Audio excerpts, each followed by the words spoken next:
Alors, bonsoir tout le monde. À l'ordre pour commencer nos travaux, la commission donc reprend. Je demande à toutes les personnes, comme à l'habitude, qui sont dans cette salle, de bien vouloir éteindre leur cellulaire. Nous allons poursuivre sans plus tarder la consultation particulière des auditions publiques sur le projet de loi numéro 2, ce qui est donc la loi modifiant la loi électorale afin de limiter les contributions à 100 $ par électeur et de réviser le financement public des partis politiques. À ce moment-ci, je souhaite la bienvenue aux gens d'Option nationale et la parole est à vous, à notre ex-collègue, M. Jean-Martin Hossan. Je souhaite la bienvenue et vous avez 10 minutes pour exposer votre mémoire. Parfait. En fait, il n'y a pas eu de mémoire écrite, c'est plus une intervention. D'abord, bonsoir tout le monde. Bonsoir à mes ex-collègues et aux nouveaux non-collègues. Je pense que notre présence ici est assez pertinente parce qu'on est un jeune parti. Un projet de loi comme celui-là, selon certains, influence d'abord un effet sur les petits partis qui ont moins de moyens. Puis j'espère que ce sera assez clair ce soir ce qu'on va dire pour exprimer que je ne pense pas que les petits partis souffriraient d'un projet de loi comme celui-là. Pas à notre avis en tout cas. Vous le savez, avant, la contribution maximale était à 3 000. Ça a posé de graves problèmes dans certains cas de donateurs mal intentionnés. Ça a été refermé partiellement à 1 000 $, ce qui laissait encore la porte ouverte à certains agissements répréhensibles. Et nous, Option nationale, notre position de parti, ce serait de ramener ça à zéro. D'abord, et je m'excuse, je voudrais aussi présenter la directrice générale d'Option nationale, Sarah Desilets-Rousseau, qui est avec moi s'il y a des questions d'ordre plus légal ou technique. C'est maître de Desilets-Rousseau, en fait. Donc, comme je le disais, on serait favorable, nous, à rabaisser ça à zéro, le financement privé. Donc, les dons, on les interdirait totalement. Ce serait un système essentiellement public. Et contrairement à ce que bon nombre de citoyens pensent, ça coûterait moins cher à l'État et non plus cher à l'État. Parce que quand on dit système public, il y en a qui pensent tout de suite par réflexe à plus d'impôts pour payer plus de dépenses. Mais actuellement, l'État paie déjà des millions de dollars chaque année aux partis politiques, que ce soit le remboursement des dépenses admissibles, que ce soit le financement qui découle des élections ou évidemment les crédits d'impôt qui existent, qui sont très généreux. Et l'aberration du système actuel, c'est qu'il y a des citoyens mal intentionnés qui financent des partis avec un crédit d'impôt en plus. Donc c'est une forme de subvention à ceux qui font le don politique avec des idées derrière la tête. Donc ça, je pense que c'est évidemment à proscrire et c'est pourquoi nous, on pense que quand la porte était ouverte à 3 000, qu'on l'a refermée à 1 000, c'est déjà un bon pas, mais qu'il faudrait aller jusqu'à zéro. Donc, d'aller jusqu'à 100, on est évidemment d'accord, mais on se demande pourquoi on n'irait pas jusqu'au bout de cette logique-là et d'interdire totalement les dons privés aux partis politiques. J'imagine que l'argument qui va revenir, c'est que ça va nuire aux petits partis qui apparaissent entre deux élections, donc il faut garder un seuil minimum. Bonjour.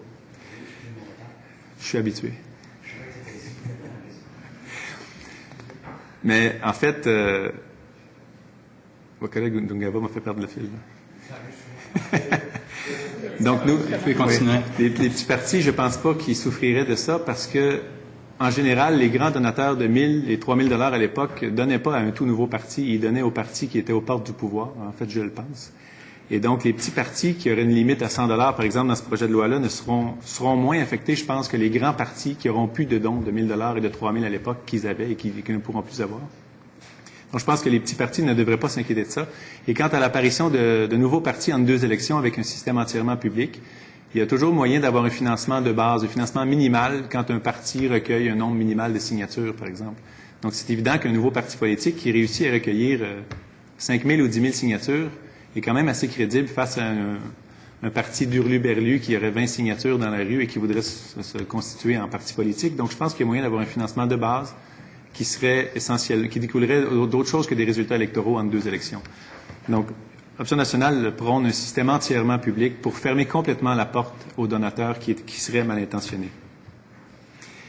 Il y a aussi la carte de membre qu'il ne faut pas oublier. Le projet de loi semble réduire de 50 à 25 $ la carte maximale.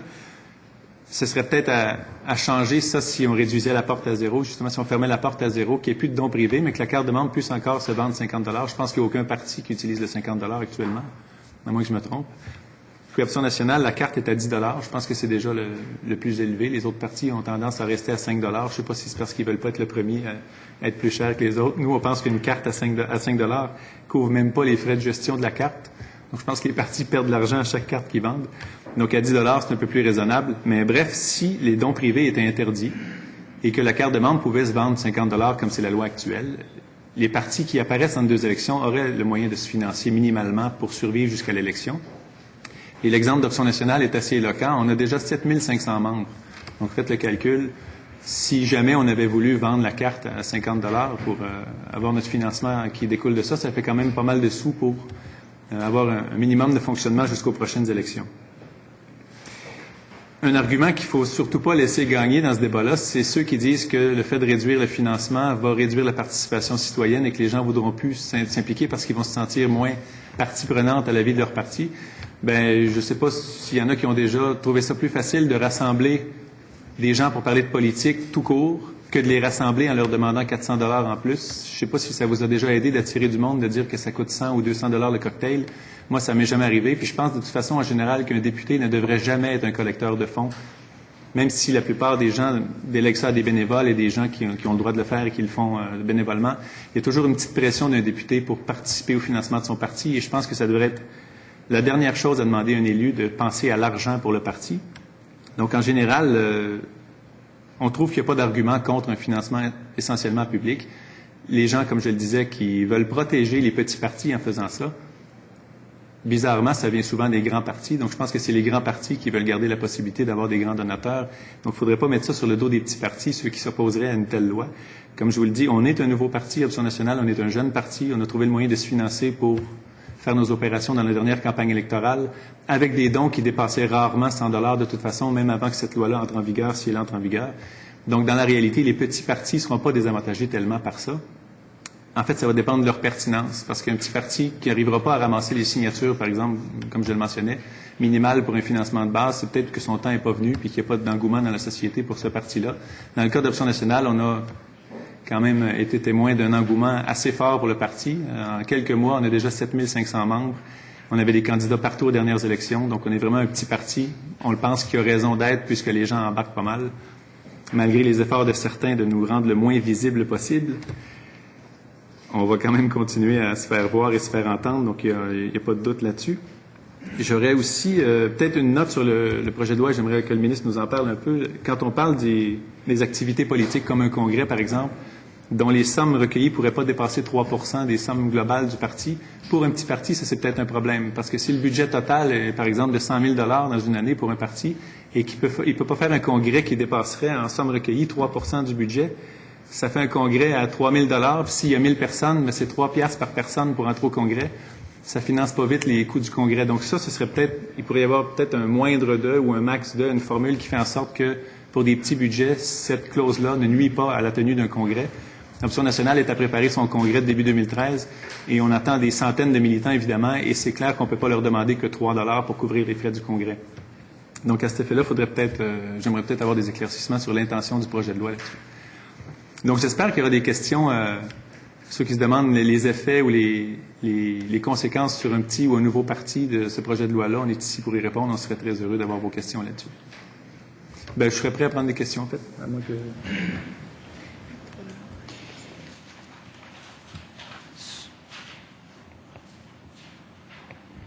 Souhaitez-vous, et vous restez encore 2 minutes si vous souhaitez. Ben, j'ai dit l'essentiel de ce qui nous concerne dans ce projet de loi-là. Comme je l'ai dit, nous, l'objectif, l'idéal, ce serait un financement 100% public des partis politiques, fermer la porte complètement aux dons privés. On sait bien que 100 $, c'est sans doute pas une somme suffisante pour corrompre un parti ou un député, mais selon le principe qu'il faut fermer la porte à ces influences-là, fermons-la complètement. Et comme je le disais, ça coûterait moins cher à l'État, non seulement parce que si on élimine des crédits d'impôt, déjà c'est des millions d'épargnés, mais surtout la collusion qui sera évitée, au moins la partie de la collusion qui sera évitée, du fait qu'il n'y ait plus de dons privés. Ça vaut des centaines de millions à terme pour l'État. Donc, un financement public des partis politiques va faire épargner des centaines de millions de dollars à terme aux contribuables et non coûter davantage aux contribuables. Ça, il faut le marteler, cet argument-là, parce que je pense que bien des gens dans la population du Québec, quand ils entendent un système public de financement des partis, ils font tout de suite le parallèle avec une taxe additionnelle pour financer ça, alors que ce n'est pas le cas. Ce sera des économies qu'on fera avec un système qui interdit les dons privés. Maintenant, les conséquences ultimes de tout ça, ce sera une réduction de la collusion, évidemment. Pas l'élimination totale, c'est impossible, mais une bonne réduction de la collusion, je le pense. Merci. Merci, M. Hossan. Alors, j'entendrai la partie gouvernementale. Monsieur le ministre, vous disposez de 22 minutes pour échanger avec nos invités. Très bien. Merci tout le monde d'être là. Salut Jean-Martin. Je suis content de te voir. D'abord, je tiens, j'ai bien de la misère à te vous voyez, mais je vais faire un effort. Vous avez soulevé la question du 3%. Essentiellement, la raison pour laquelle on a fait ça, c'est qu'on voulait justement pas que les congrès ou que les soirées d'animation politique deviennent des sources de financement détournées. Comme vous l'avez vu, c'est 3% du montant total de l'allocation publique et des dons recueillis par le parti.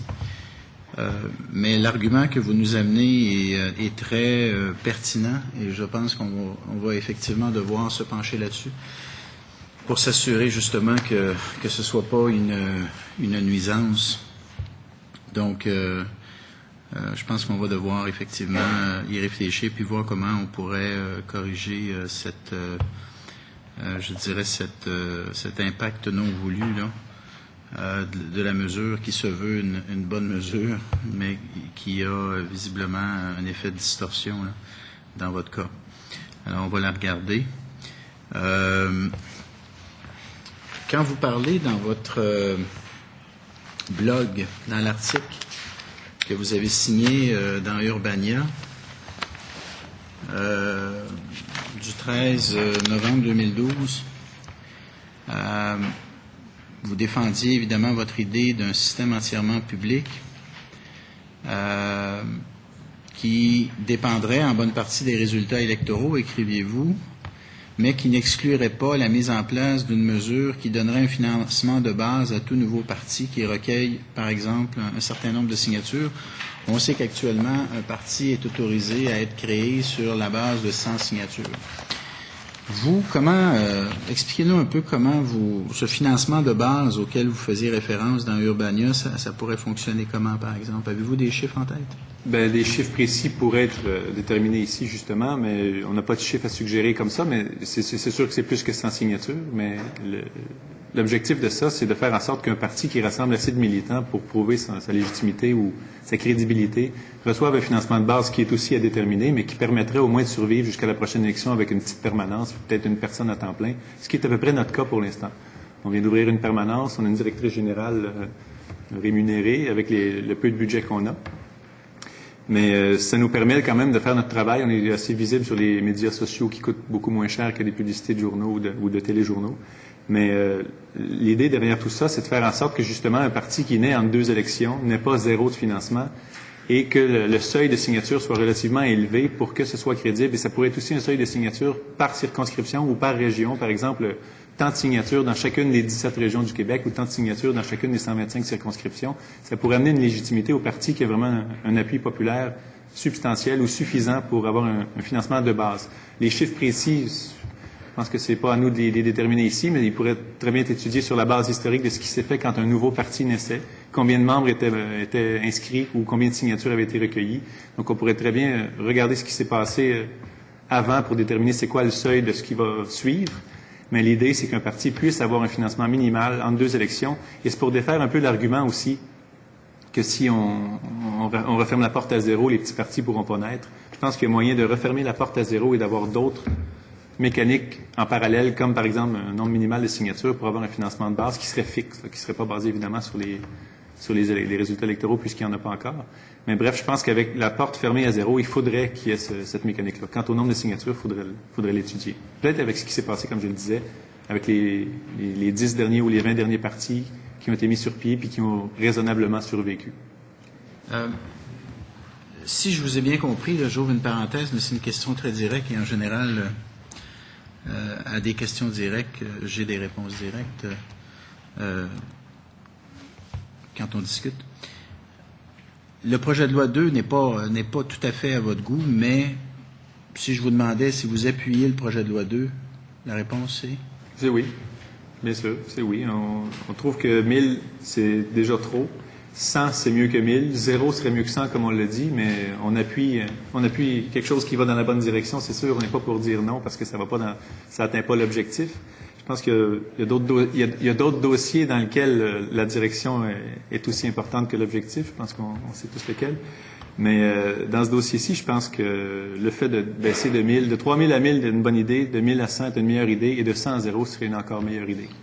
Est-ce que je peux vous demander, à part la logique là qui vous amène à dire, bon ben, si on prend pour acquis qu'un système public est la meilleure solution possible, ben aussi bien qu'il soit à 100% public, si on met de côté cet argument-là et qu'on regarde les faits sont que vous avez bien réussi, Option nationale, à vous tirer votre épingle du jeu.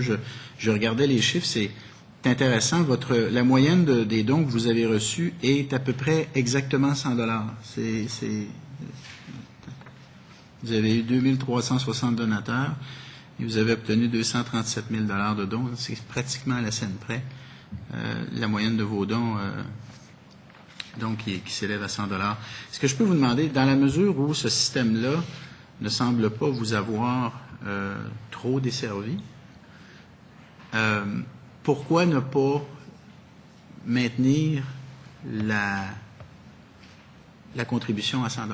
Pourquoi ne pas garder ce lien-là avec le citoyen puis lui permettre justement de faire un don à un parti politique en lequel il croit? Je pense que le don le plus clair d'engagement qu'un citoyen peut faire envers un parti politique, c'est de devenir membre du parti. Et dans le système actuel, il y a des donateurs qui sont membres d'aucun parti et qui donnent à plus d'un parti. À mon sens, c'est pas fait par amour pour la démocratie. C'est fait pour être copain-copain avec plus qu'un parti au cas où. Et de fermer la porte à 0 éliminerait ça. Et comme je le disais, l'engagement envers un parti, je pense que c'est encore plus engageant de devenir membre d'un parti que de donner 100 $ sans être membre. Devenir membre à 10 $, pour certaines personnes, c'est plus sérieux que de donner 100 $ sans être membre. Et de toute façon, la question qu'on s'est posée, Option nationale, dans tout ce qu'on a écrit dans notre plateforme, c'est pas qu'est-ce qui va avantager notre parti ou qu'est-ce qui va moins lui nuire, c'est qu'est-ce qui, selon nous, est bon pour l'intérêt collectif. Et même si on perdait quelques dollars avec un tel projet de loi, on l'appuie quand même parce qu'on pense que ça va assainir la politique et redonner confiance aux gens envers les politiciens qui sont dans les bas-fonds des listes de confiance, vous le savez tous. Et c'est pas normal, la politique, c'est une chose noble, c'est pas normal que les gens nous regardent, dans mon cas, me regardaient, dans votre cas, vous regardent, avec un certain dédain ou une certaine appréhension ou un certain doute. Donc, je pense que la question à se poser, c'est qu'est-ce qui est bon pour l'intérêt collectif, même si on perd quelques dollars avec un tel projet de loi, parce que vous parliez d'une moyenne de 100 $, mathématiquement, c'est qu'il y avait des donateurs de plus de 100 $. Donc, ceux-là, en les ramenant à 100 $, notre financement aurait été un peu réduit avec ce projet de loi-là. Mais c'est... La majorité de vos dons étaient de moins de 100 $. Sous 100 $, c'est ça. Mais que la moyenne soit à 100, comme la vaste majorité est sous 100, ça veut dire qu'il y en a quand même quelques-uns à haut de 100 pour que ça revienne à 100. Les donateurs de 1 000 $ sont très, très peu nombreux à Option nationale. Ils se comptent sur les doigts d'une main. Donc, comme je le disais aussi, un tel projet de loi, selon moi, va davantage réduire le financement des grands partis que des petits partis. Parce que les grands donateurs ne sont pas chez les nouveaux partis, ils sont chez les partis qui ont déjà connu le pouvoir en général. Mais c'est la raison pour laquelle vous dites que, dans le fond, la meilleure forme d'engagement, c'est de devenir membre d'un parti. Ça pourrait vous amener à dire, on garde le système à 100 $, mais ceux et celles qui peuvent donner 100 $ doivent être membres du parti. Ils doivent être membres d'un parti. Si c'était ça, est-ce que ça satisferait votre... Ça pourrait être une bonne idée, en fait, de dire qu'il faut être membre d'un parti pour le financer, parce que ça éliminerait justement ceux qui n'ont aucune idée de la plateforme du parti, mais qui veulent juste être en bon terme avec 2 ou 3 partis qui sont plausibles au gouvernement pour la prochaine élection. Donc, ce qu'il faut éliminer, en fait, c'est tous ceux qui se rapprochent de la politique pour des raisons autres que leur intérêt envers la démocratie ou envers la politique. Puis je pense qu'un système à 0 $ de dons privés et essentiellement des dons publics basés sur les résultats électoraux ou un système minimal de signature entre 2 élections, rencontrerait cet objectif-là. Mais je veux juste être sûr que je vous comprenne bien. Donc, votre option privilégiée, c'est un système financé à 100% par les fonds publics, sans possibilité de donner, de faire des dons privés ou citoyens, là, des dons individuels. Mais si je vous entends bien,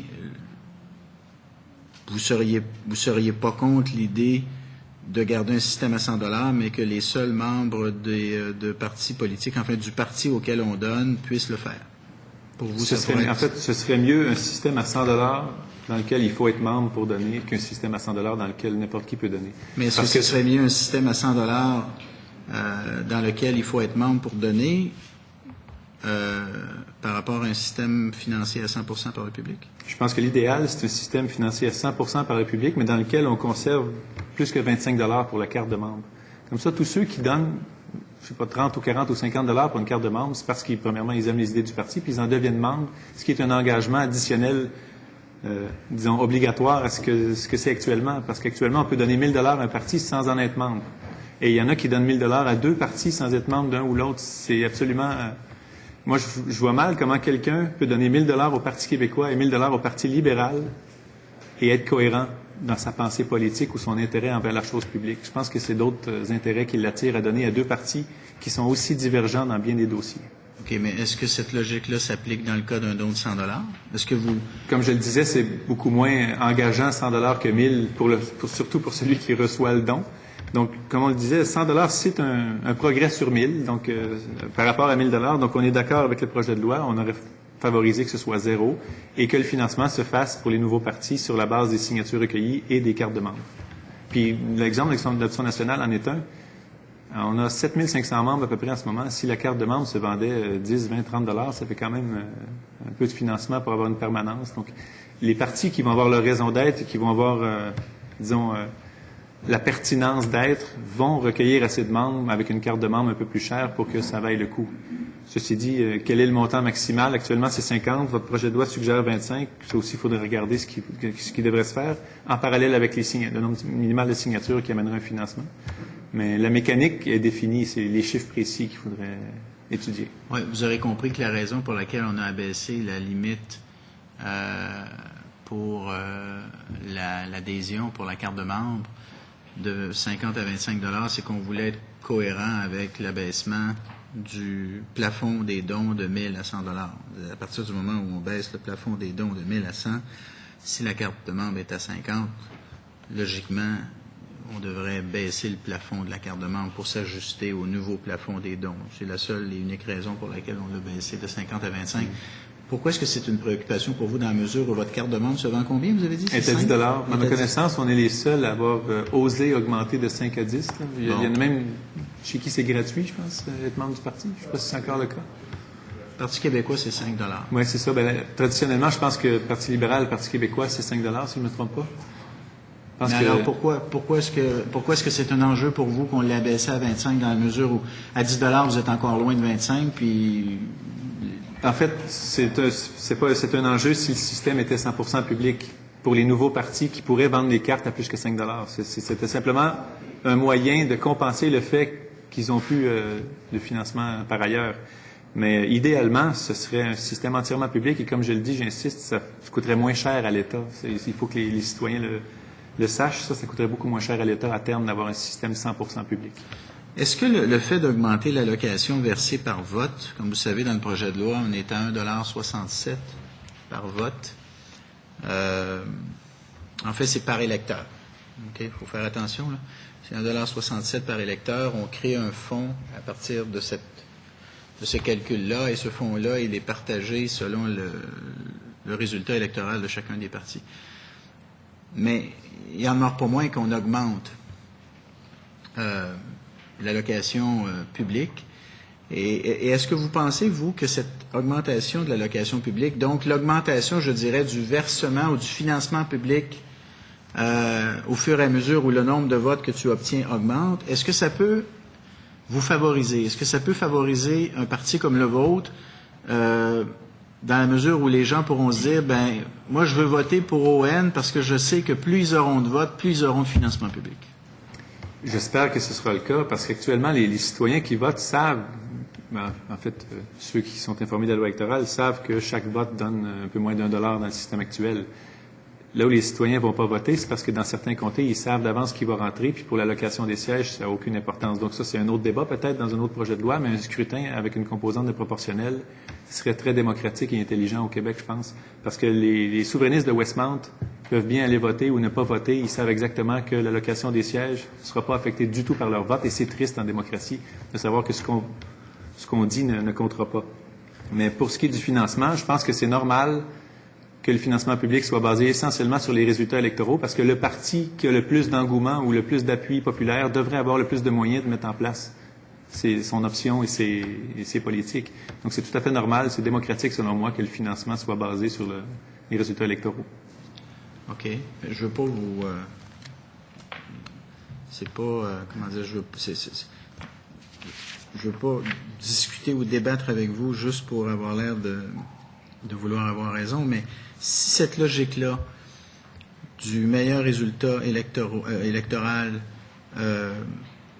qui dicte donc le financement public est une bonne logique selon vous, donc le parti qui reçoit le plus d'appui populaire reçoit le plus de financement public, pourquoi est-ce que cette logique-là ne vous amène pas à dire que la règle du 100 $ est une bonne règle parce qu'elle va justement permettre aux partis qui bénéficient de la plus grande ferveur populaire ou du plus grand appui ou d'un soutien au sein de la population va pouvoir aller chercher justement plus de 100 $. La possibilité de continuer à aller chercher du financement auprès du citoyen est utile, me semble-t-il, pour justement permettre à un parti politique qui jouit de la ferveur, qui jouit de l'appui populaire, de pouvoir bénéficier d'un appui tangible de la part des citoyens. Donc, il y a un lien. Si le lien appui populaire et financement public est bon, pourquoi il n'est pas bon dans le cas du 100$? Parce que devant un vote, tous les citoyens sont égaux. Devant un dollar, ils ne le sont pas tous. Même à 100 $, il y a des gens qui n'ont pas les moyens de donner ça. Et ça fait en sorte que mathématiquement, j'aime bien les chiffres, le parti qui a des politiques un peu plus pro-patronat ou plus riches, gens riches, va avoir plus d'appui parce que ces gens-là ont les moyens de financer le parti qui représente leurs idées.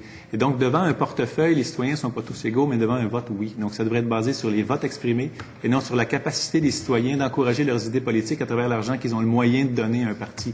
Et évidemment, à 3 000 $, c'était affreux. À 1 000 $, c'était laid. 100 $, c'est joli, mais 0, c'est très beau. Oui, mais voyez-vous, moi, je pense qu'en rabaissant le don maximal à 100 $, on démocratise le financement des partis parce que, dorénavant, la possibilité pour un citoyen de se payer le maximum prévu par la loi augmente d'une façon exponentielle. Moi, je suis d'accord avec vous, il y a très peu de gens qui peuvent donner 1 000 $ à un parti politique dans notre société, mais je pense qu'en plafonnant à 100 $, il y a beaucoup, on augmente de beaucoup le nombre de citoyens qui vont pouvoir se payer le maximum prévu par la loi. Et puis par ailleurs, tu n'es pas obligé de donner le maximum. Tu peux donner seulement 5 $, tu peux seulement donner 10 $, tu peux seulement donner 20 $. Et moi, en tout cas, je pense que cette idée de garder un lien entre les partis politiques et les citoyens, je pense que c'est un bon argument. C'était d'ailleurs l'argument premier de l'évêque quand il a, avec Burns, donné au Québec cette loi 2 en 1977. Par ailleurs, je pense que c'est un argument qui a été utilisé par mon vis-à-vis, le député de Beau-Sud. Il ne faut pas oublier que dans notre système actuel, il y a 37% des gens qui ne payent pas d'impôts. Et donc, en quelque part, l'idée de pouvoir permettre à tous les citoyens, y compris à ceux qui ne payent pas d'impôts, de pouvoir donner un 5 $ ou un 10 $ au parti qu'ils appuient, moi j'aime bien cette idée-là. D'une certaine façon, on pourrait soutenir que le financement populaire est plus démocratique qu'un financement étatique à 100%, parce que dans un financement étatique à 100%, vous avez 37% des citoyens qui ne payent pas pour leur parti politique, alors que dans un financement populaire comme celui qu'on prévoit, tous les citoyens peuvent, selon leurs moyens, et je suis d'accord avec vous, dans la majorité des cas, ils en ont peu, appuyer le parti politique de leur choix. Donc, en quelque part, on pourrait soutenir que c'est plus démocratique de maintenir un lien de financement populaire que d'aller vers un système public à 100%. Ben nous, on considère que c'est plus démocratique de ne pas le faire parce que tous les citoyens ont le moyen de voter et d'appuyer un parti qu'ils aiment à travers leur vote quand ils n'ont pas les moyens de le financer. Alors que ceux qui financent sont ceux qui ont le moyen de financer et mathématiquement, ça en exclut quelques-uns qui voudraient et qui ne peuvent pas. Alors qu'un vote, tout le monde peut l'exprimer. Et une solution à ça serait peut-être la carte de membre à frais variables. Si quelqu'un veut payer 50 $ pour être membre du parti et qu'un autre peut payer que 10, so be it, comme disent les Chinois, ça pourrait se faire comme ça. Mais le fait de donner de l'argent en supplément d'un membership à un parti politique, c'est là que ça devient de moins en moins démocratique parce que ça exclut d'office une bonne partie de la population qui n'a pas les moyens de se payer ce luxe-là, entre guillemets. Alors que le vote, lui, est exprimé par tous de la même façon et mène au même financement pour tous les partis selon un vote exprimé. Donc, selon nous, c'est plus démocratique un vote qu'un don à un parti de loin. Une question. 2 minutes, Monsieur le ministre. Merci beaucoup. Vous disiez, dans le cas d'un système entièrement public, il faudrait prévoir un financement de base pour un nouveau parti. Si on allait de l'avant, avec l'appui des partis politiques représentés autour de cette table, avec le projet de loi numéro 2, et donc on allait de l'avant avec un projet à 100 $, un plafond à 100 $, quelles mesures seriez-vous prête à appuyer pour les nouveaux partis? Ceux qui naissent entre les élections et donc qui n'auraient pas, en vertu du projet de loi actuel, puis je comprends, là, vous voulez autre chose, pour vous, ça serait mieux autre chose. Mais si on prend le projet de loi actuel, donc le financement est versé en fonction des résultats électoraux, à votre avis, est-ce qu'il faudrait prévoir une aide particulière pour les nouveaux partis?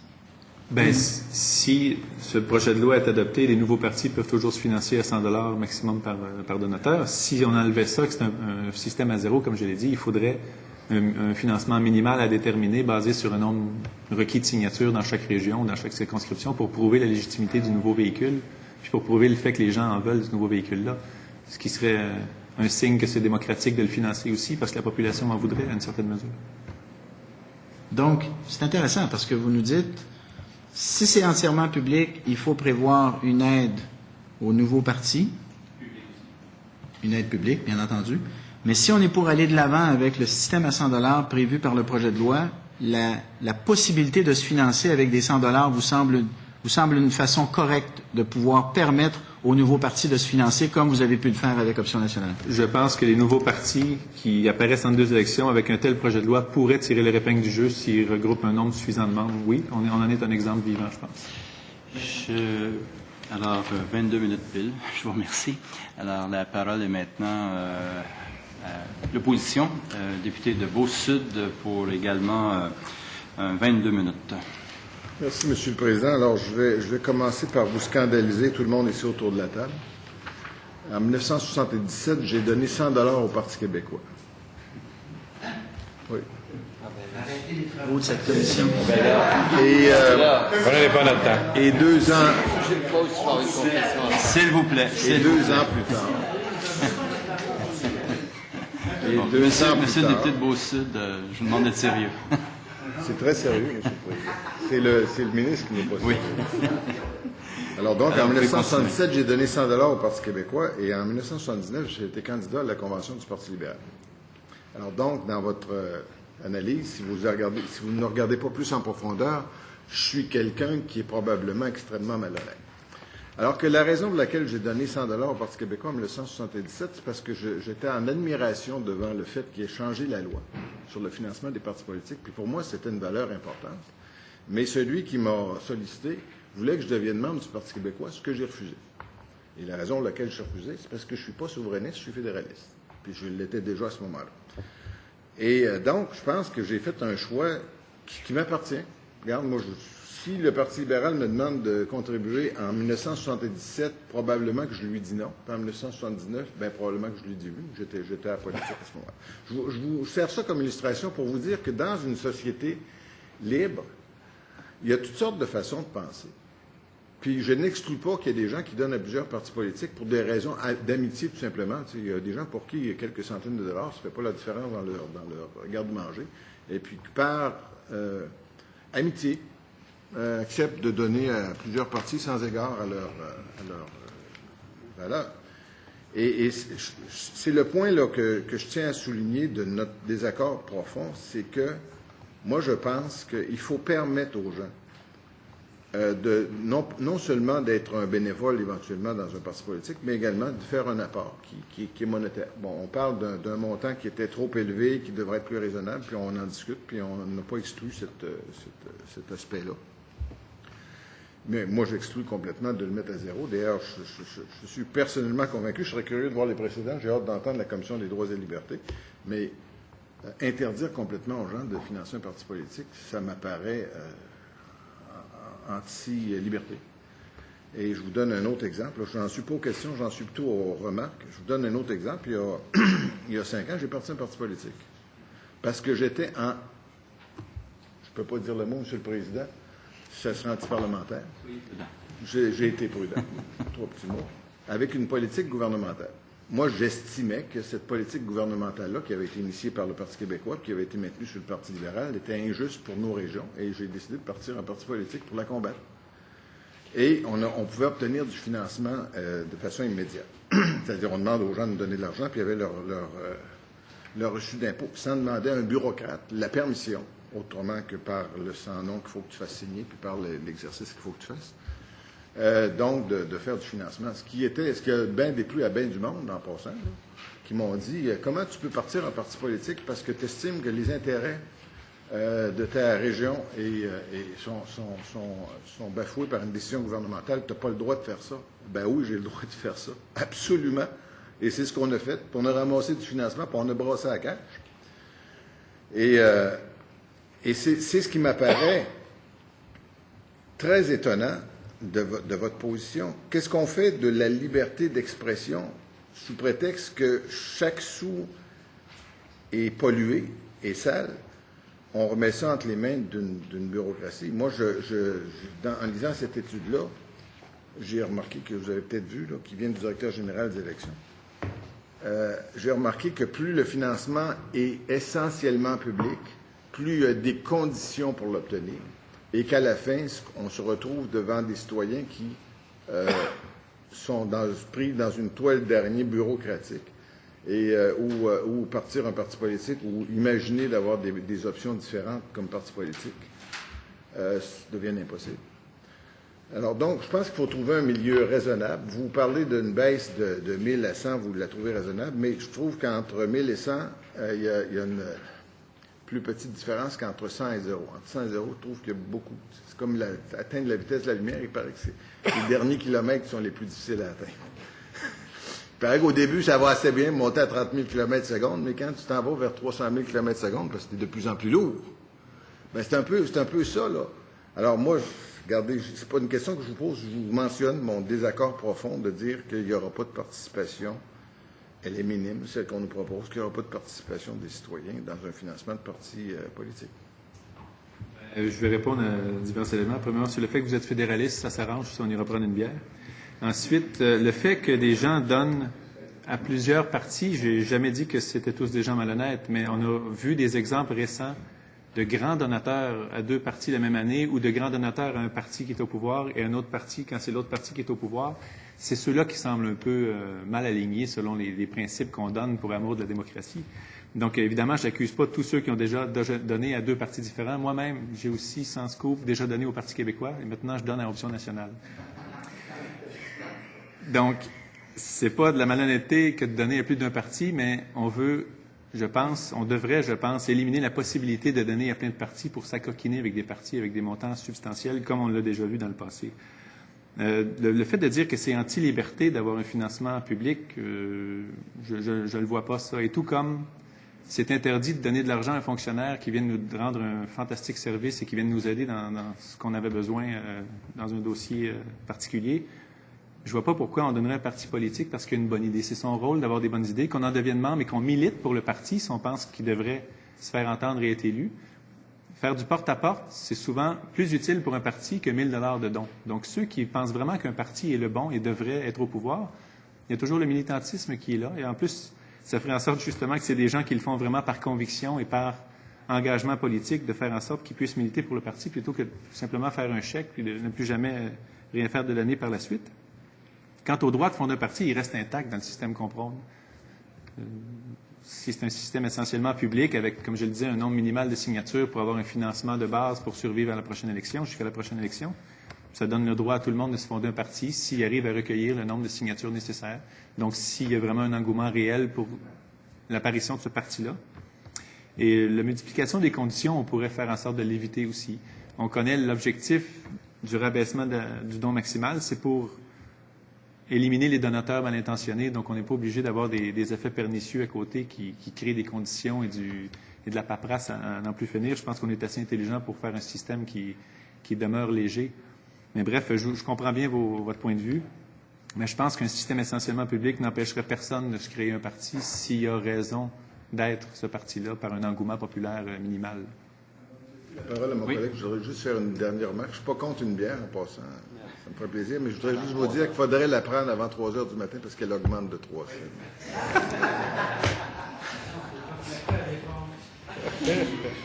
Je vous paierai le 6 cents de différence. Mais pour vous convaincre, j'ai l'impression que ça va en prendre plus qu'une. Ceci dit, la parole, je pense qu'elle est maintenant au député de Marguerite Bourgeois. Bonsoir. En fait, j'irai aussi avec vous autres, si vous voulez, pour la bière, parce que je suis fédéraliste aussi. Alors, je veux juste comprendre votre façon de voir quand vous sous-entendez que, bon, vous avez 7500 membres et puis vous avez reçu des dons. Vous me semblez à l'aise avec le 50 $ de la carte de membre, mais très mal à l'aise, en fait, mal à l'aise avec le 100 $. Je trouve, où vous situez, vous, financièrement, le danger de la corruption? En argent? Parce que le 50 $ de la carte de membre, en tout cas, moi, si je me trompe, vous me dites, vous semblez bien avec ça. Vous dites, une carte de membre, 50 $, ça nous aide à payer des frais fixes, peut-être un jour une permanence. Vous donnez exactement la raison pour laquelle le financement privé collabore et aide les partis politiques à fonctionner à leur base même. Vous mettez à quel montant, où là, il y aurait le déclenchement de la malhonnêteté? C'est une question qui est difficile avec un chiffre, à laquelle répondre avec un chiffre précis, mais c'est une question de principe. On sait qu'il faut empêcher des donateurs de s'exécuter avec une mauvaise intention puis de s'attendre à un retour d'ascenseur. Donc, selon ce principe-là, la porte était ouverte à 3 000, on s'est dit que ça n'avait pas de bon sens, on l'a refermée à 1 000, on se rend compte qu'il y a encore des problèmes et on la referme encore un peu, mais moi, j'irais au bout du principe et de dire que les dons privés sont terminés et qu'on peut maintenant être membre d'un parti si on le veut. Le 50 $, c'est la loi actuelle, c'est pas notre choix ou notre proposition ou notre suggestion. Nous, notre carte est à 10 $ parce qu'on pensait qu'à 5, ça couvrait même pas les frais administratifs pour la gérer. Ceci dit, le 50 devrait-il être 75 ou 25? C'est une autre question, mais on ne pense pas qu'il y ait un chiffre à partir duquel les gens sont tous bien intentionnés ou deviennent mal intentionnés dans certains cas. Tout ce qu'on dit, c'est que le principe d'un financement public, c'est pour faire en sorte que les donateurs privés n'aient plus aucune influence sur les partis politiques, ce qui est le cas actuellement dans le cadre actuel.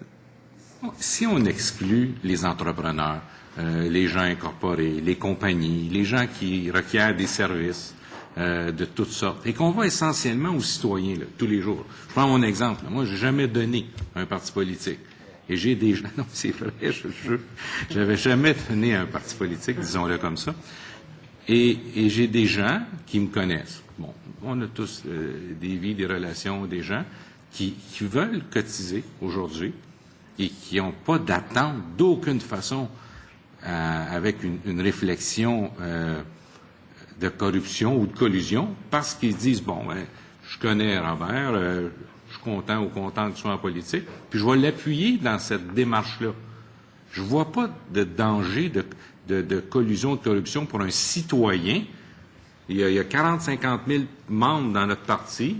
Si on excluait tous les entrepreneurs, tout ça, là, supposons que je vous suis là, est-ce que vous êtes inquiète du citoyen de tous les jours qui a pas de lien commercial d'aucune façon avec le gouvernement ou les partis? Je dirais que non, la très grande majorité des donateurs, je l'espère, sont honnêtes et croient en parti X ou parti Y et veulent, je dirais, contribuer à son avancement, pardon. Et même les entrepreneurs, je pense que la majorité sont tout à fait honnêtes, même ceux qui donnent 1 000 $ à un parti politique. Je veux croire qu'ils sont tous honnêtes. Mais c'est encore une fois une question de principe on parlait de démocratie tout à l'heure avec le ministre. Je pense que ce qui est démocratique, c'est un vote exprimé.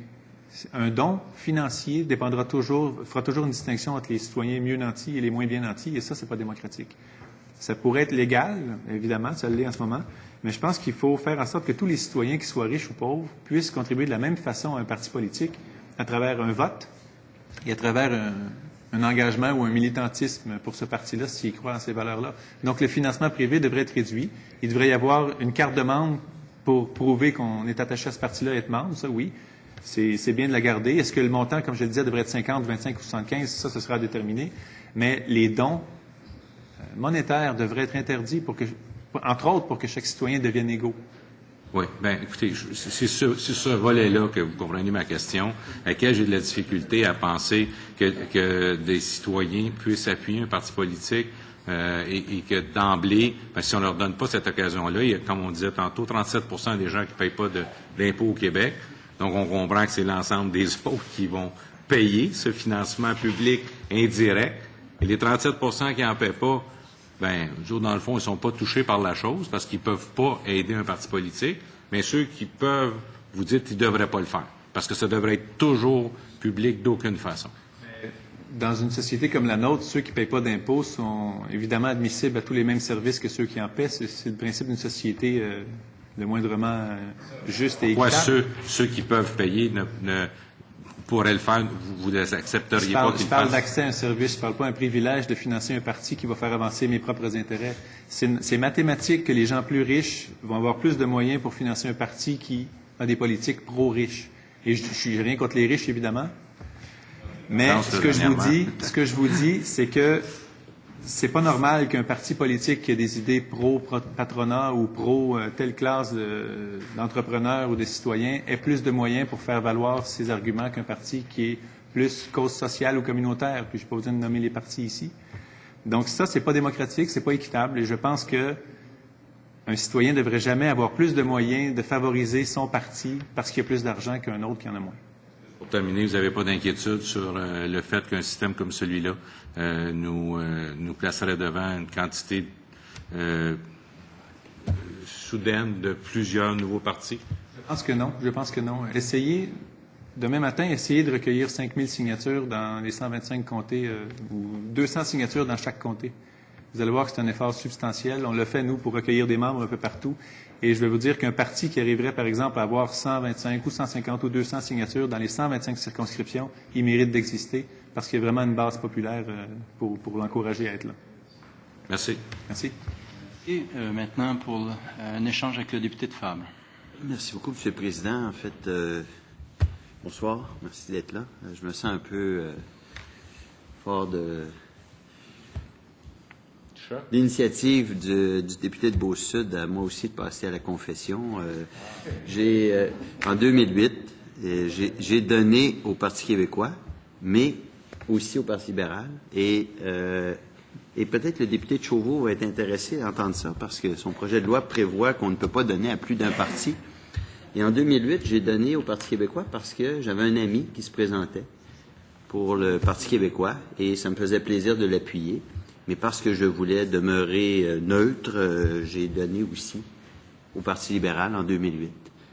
Alors, je pense qu'il faut être prudent avant de tirer des conclusions sur le fait que les gens puissent donner à plus d'un parti pour des raisons détournées. Et parce que je pense que je l'ai fait pour des bonnes raisons, tout à fait valables, et je me sens pas du tout mal à l'aise de l'avoir fait. Et donc, je me sens au contraire à l'aise maintenant que j'en ai parlé. Et ça va me faire plaisir, moi aussi, d'aller prendre une bière parce que je suis fédéraliste. C'est tout. C'était mon commentaire, M. le Président. Je suis content de contribuer à la catharsis de plusieurs parlementaires ce soir. Mais ceci dit, vous auriez pu être neutre aussi dans un système public en donnant à aucun des partis. Être neutre, c'est pas de donner à tout le monde dans certains cas. Puis encore une fois, je répète que mon hypothèse n'est pas que les gens qui ont déjà donné à plus d'un parti sont malhonnêtes. Loin de là. Tout ce que je dis, c'est que dans le système actuel, c'est possible pour quelqu'un qui est mal intentionné de donner à plusieurs partis pour être ami avec tous les partis qui peuvent aspirer au pouvoir. Et c'est ça qu'il faut, je dirais, éliminer comme possibilité. C'est tout. Donc, c'est plus une question de principe que d'accuser tout le monde, évidemment. Député de Robert Baldwin. Pas de confession. Non. Un peu, là. Cherchez un peu.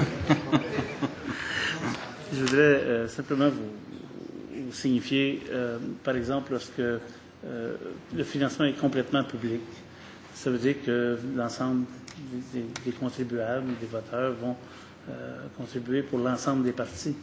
Et c'est pas tout le monde qui est d'accord avec toutes les partis. Fait que là, la personne va être obligée de contribuer à travers ses impôts et de donner à l'ensemble des partis. là, il n'y a pas une contradiction là-dedans. Je ne sais pas si vous voyez où je veux venir, où la personne doit être libre, me semble, de choisir jusqu'à un certain point. Tout à fait. Parce qu'il faut éviter les abus. Mais dans ce système public basé sur les votes, la personne donne son vote à un parti et le financement sera augmenté par son vote à ce parti-là. Donc, si un parti n'a aucun vote, il n'y aura pas beaucoup d'argent. Donc, les gens ne se retrouveront pas à payer pour un parti qu'ils ne veulent pas si personne n'a voté pour ce parti-là, si c'est basé sur les résultats électoraux. Et ceci dit, la démocratie aussi, en général, a un coût pour la société. Faire des élections, ça coûte cher, même pour ceux qui ne veulent pas aller voter. Puis c'est normal qu'ils contribuent à travers leurs impôts à ces élections-là, parce que c'est la base de notre système, du système qu'on s'est donné. Mais je reviens là-dessus, les gens ou un parti qui n'aurait aucun appui populaire n'aurait pas d'argent basé sur les appuis populaires. Donc, les contribuables ne se retrouveraient pas à financer des partis qu'ils n'aiment pas. Je peux encore. Il reste encore 4 minutes. Oui, juste une autre question sur ce qui n'est pas dans le projet de loi, c'est le plafond de dépenses pour un parti. Est-ce que vous seriez d'accord à avoir un plafond de dépenses? Et si vous êtes d'accord, quel serait ce plafond? Encore une fois, avec le principe tout à fait d'accord, quel est le plafond maximal? Je pense qu'il faudrait regarder ce qui s'est passé dans les élections d'avant. Je n'ai pas fait cette analyse économétrique-là moi-même, mais je pense qu'un plafond s'impose en ce moment parce que, encore une fois, on est la preuve vivante qu'on peut faire une campagne électorale partout au Québec avec peu de moyens. Évidemment, c'est peut-être long d'arriver au pouvoir avec peu de moyens. Ça croît lentement. Mais le plafond des dépenses est plus que dû au Québec, je pense. Ça fait partie du projet de loi? Je pense que ce serait un très bel ajout. Comme je l'ai dit tout à l'heure, un pas dans la bonne direction, c'est mieux qu'aucun pas. Mais si on peut l'ajouter tout de suite dans ce projet de loi-là, ce serait une bonne idée. Merci, M. Hassan. C'est agréable de vous recevoir aujourd'hui. Merci. Monsieur le député de Chauveau. Merci, M. le Pour Président. 5 minutes 36. Merci, M. le Président. Salutations aux collègues, aux gens présents, M. le sous-ministre, M. Hassan. Extrêmement heureux de vous revoir. Votre contribution à la démocratie québécoise est exceptionnelle.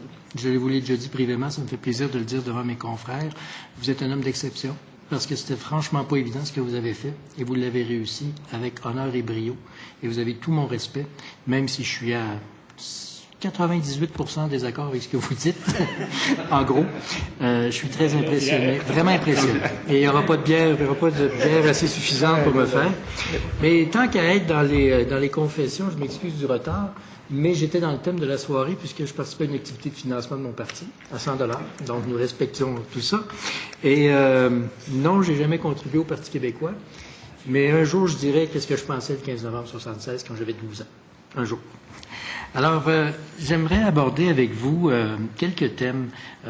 Mon collègue de Robert Baldwin a abordé la question du plafond. Vous savez que nous, on a soulevé ça, on l'a mis à 4 millions de dollars.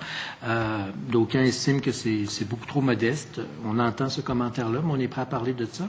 Moi, j'aimerais savoir de votre expérience, votre campagne électorale vous a coûté combien? Au chiffre près, 150 quelques millions. c'est pas mal moins que 4 millions. Là. C'était entre 100 et 200 000, là, pour être précis. Je ne pourrais pas avoir le chiffre exact, mais 150 000 à peu près. Et à votre connaissance, est-ce que, je sais que vous ne voulez pas donner de chiffres, mais vous êtes...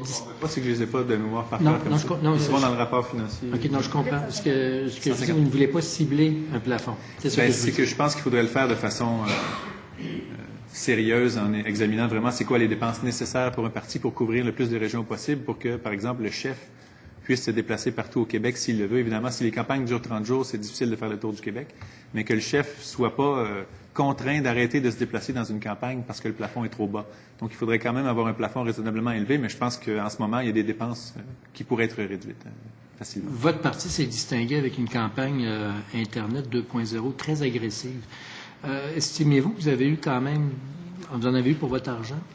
Auprès des jeunes, de loin, on a fait une campagne que je considère être la meilleure de tous les partis auprès des jeunes parce qu'ils sont très présents sur les médias sociaux. Ils sont nés avec Twitter, Facebook et ils étaient faciles à joindre. Ceci dit, il y a une autre classe de la population qui se fie beaucoup plus aux médias traditionnels, que ce soit télévisuel ou presse écrite, pour s'informer. Et c'est là que ça coûte plus cher, en fait. Faire des publicités télé, mettre des pages entières de journaux, ça c'est assez coûteux. Donc, c'est là-dessus qu'on a eu des moyens vraiment réduits qui nous ont désavantagés, mais surtout ce qui coûtait rien, c'est-à-dire l'Internet et les médias sociaux, pardon. Ça, là-dessus, on en a tiré le maximum, j'en suis convaincu, pour peu de frais. Pour peu de frais, c'est ça la conclusion, c'est que vous êtes capable d'aller rejoindre une vaste clientèle et quand même, plus ça va aller, plus les gens sont attentifs aux médias sociaux et ça coûte pas cher. En fait, je sais pas à quel point elle est vaste. C'est une classe de la population un peu plus, en général, jeune, ou même, je dirais, je dirais, aux extrêmes. Les jeunes et les gens à la retraite sont beaucoup sur Internet.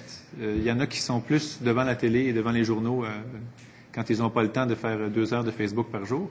Mais ceux qu'on pouvait rejoindre, on les a très bien rejoints à peu de frais. Mais pour rejoindre les à peu près 6 millions d'électeurs dans une campagne électorale, il faut aussi de l'argent pour utiliser les médias traditionnels. C'est là qu'on aurait pu bénéficier de fonds additionnels.